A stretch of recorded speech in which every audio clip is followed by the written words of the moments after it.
Labdien! Mani sauc Iepu Fatrone. Es mācos Līvānu 1. vidusskolā 2. B klasē.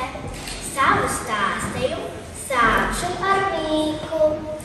Koks pie koka, zars pie zara. Katrā zarā ligzda, katrā ligzdā ola. Katrai olai melons galā. Uzminu, kas tas ir? Tā tiešām ir pupa. Klausieties, pasaku, pupa, sāms un ogle. Pupa, sāms un ogle nolēma ceļot pa pasauli. Ceļojot pa pasauli, nonāca pie upes. Sāms tūlīt pārvērties pāri upei, teicis, lai ogle ejot pāri. Ogle tā arī darījusi, bet tiklīdz ogle uzkāpus uz salmu, salmu sācis degt un pārlīzis uz pusēm. Pupa stāvēja un tā smējās, ka aiz smiekliem pārklīsa viens gals. Par laimi tuvumā jau nāca skroderis un pupa lūgusi, lai to sašujot, bet tā nebija, ka skroderim līdzi bija tikai melns dievs. Ar to arī viss sašujis. No tā laika pupai galā melna strīpa.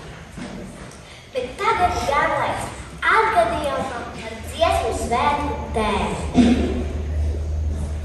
Dziesmu svētku laikā Rīgā, Doma laukumā, notikās ļoti svarīgs koncerts, kur raidīja pa Latvijas 1.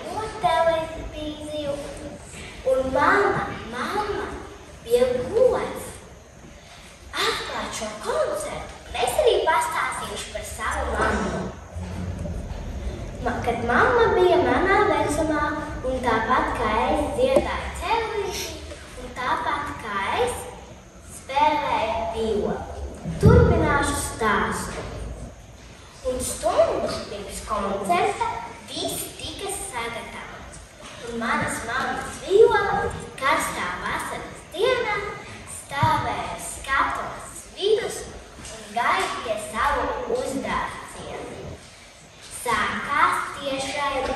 Mana mamma uzkāpa uz skatuves, paņēma violi, sāka spēlēt, bet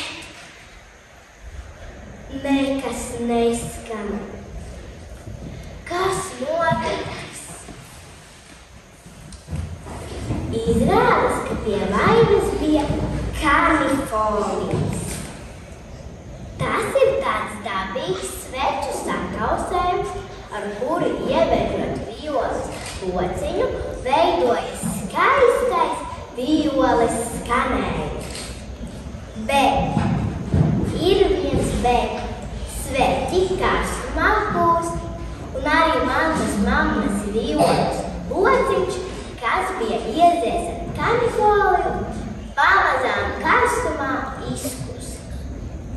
Ir pagājuši jau 30 gadi, un mana mamma joprojām atceras šo uzdācienu un stāsta man, cik rūpīgi ir jāuzsver pēc savu instrumentu.